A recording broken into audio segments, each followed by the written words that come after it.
How is your first trip in Japan as a Secretary of the State so far?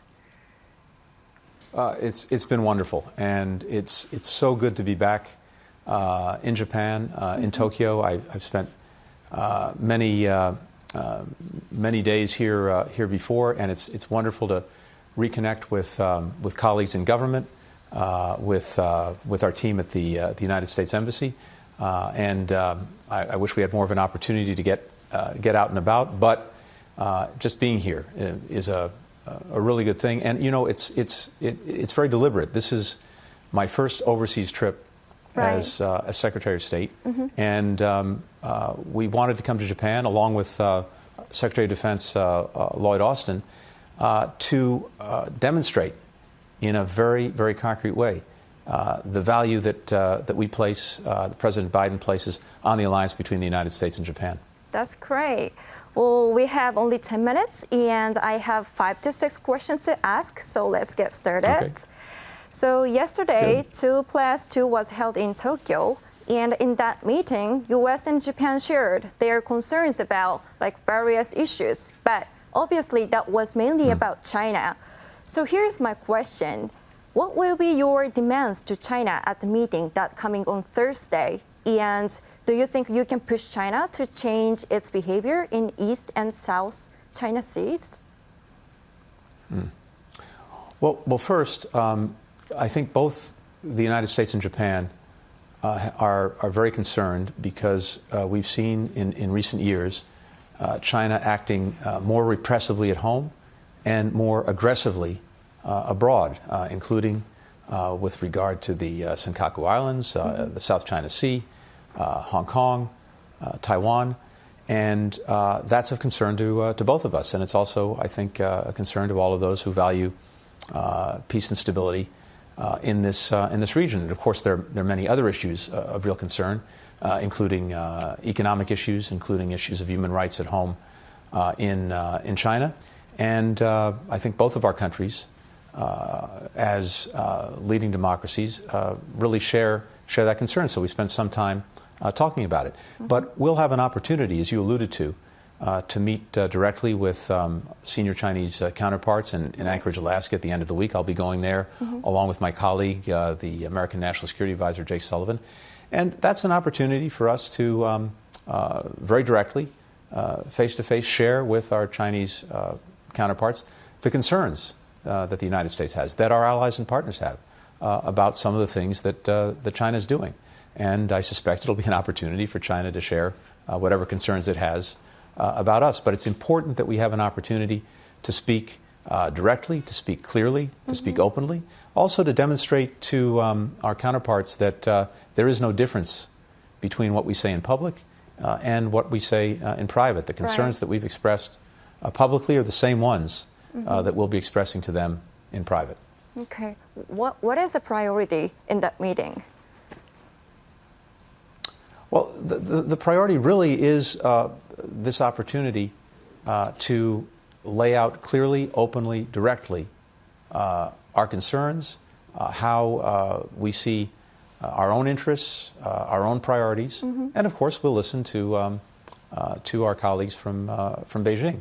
I suspect they want to do the same thing, and it's just important to make sure we understand each other, and in particular that our Chinese counterparts understand the concerns that we have, understand why so many countries are increasingly worried about the actions that China is taking, again, whether it's with regard to human rights at home or some of its aggressive actions in the region. Okay.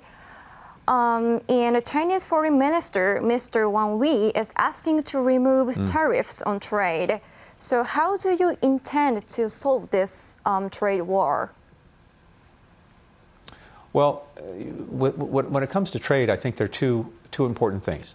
Of course, there are the questions of tariffs and of trade deficits, and these are important, and we are looking at all of that. But even more important are some of the fundamental structural problems that China has not thus far addressed. For example, its support for state-owned enterprises, the subsidization, the technology transfer, the theft of intellectual property, and basically creating an unequal playing field that is tilted in China's favor and against the interests of our workers and our businesses. And in particular, when it comes to emerging technologies and technologies of the future, some of the practices that China puts into play would give them an unfair advantage as well. So it's going to be very important that China address these concerns. And again, these are concerns that are shared not just by the United States, but by many other countries. Okay. So about policy on North Korea, how different it will be from Trump administration? You know, we're reviewing our North Korea policy, and we're doing that with a lot of inputs from various experts, including people outside of government, former officials, but also, and critically, from our closest partners, from Japan and from South Korea, because their interests are deeply implicated in this as well. And we're in the midst of that review. I imagine it'll be completed in the weeks ahead. And then we'll be able to move forward in close coordination with our partners to try to deal effectively with the challenge posed by North Korea, by its nuclear program, by its missile program, by its abuse of human rights, and of course, the tragedy of the abductees that will very much remain in our focus, and we're in absolute solidarity with Japan and the people of Japan on that issue. Could the military option be taken into consideration? Well, what we'll be looking at, and what we are looking at in the course of this review, are reviewing the different possibilities for pressure, also the different possibilities for diplomacy, and let's see where we come out. We want to make sure that we finish this process, that we share our findings and our conclusions with our closest partners in Japan and South Korea, and then we'll work on this together. Okay, so you said we, work on together, and about relationship with Japan. Well, top-level meeting is set for April in Washington, and there are concerns in Japan the country would enhance its military role. So, would you ask Japan to beef up its self-defense force, or to increase its share on the expense of U.S. troops in Japan? Well, these are, of course, sovereign decisions for Japan to make, not for us to make. When it comes to our alliance, that, of course, has been a cornerstone for peace and stability in the region for decades, for generations. And a part of that, important part of that alliance, of course, is the work that we do together to ensure our common defense.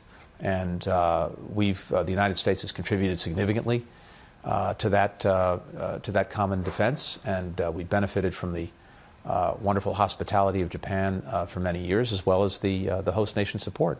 I'm very pleased that we were able to extend for 1 year the current agreement on host nation support and give us some time to work through a longer multi-year agreement that I'm confident we'll reach in the months ahead. Unfortunately, security, freedom, democracy isn't free. It does come with costs, right, and costs that we have to bear together in a fair and equitable way. Okay. Well, what kind of cost we can pay as a Japan? Well, I'm not going to get into the details of conversations or discussions or negotiations. Okay. But I really do appreciate the fact that we've extended the current agreement for a year, and I think we're both engaged in a very good faith effort to conclude a multi-year agreement in the months ahead. Okay, thank you. So last question is, sorry to back to the Chinese question. Do you plan to impose new sanctions to China in response to Uyghurs and Hong Kong issues? Well, we'll be looking at all of that, and also making sure that we're closely coordinated with allies and partners. One of the things that's so important, I think, when it comes to the challenges posed by China, and again, this is a complex relationship and maybe the most consequential relationship for both of our countries. And it has adversarial aspects, it has competitive aspects, and it has cooperative aspects. But the common denominator in dealing with each aspect of the relationship with China is to approach it from a position of strength. And that strength starts with our alliances and partnerships. It's a unique asset that we have and that China doesn't have. It's a real source of comparative advantage. So however we deal with the challenges posed by China, the more we're doing it together in a coordinated fashion, the more effective we're going to be. That's what my friend, the Japanese foreign minister, called the power of solidarity. And that's what's animating our approach to China. Okay, thank you very much for your answers. Well, next time I hope we will meet at studio, though. Thank you so much. With pleasure. Thanks for having me. Thank Good to be with you.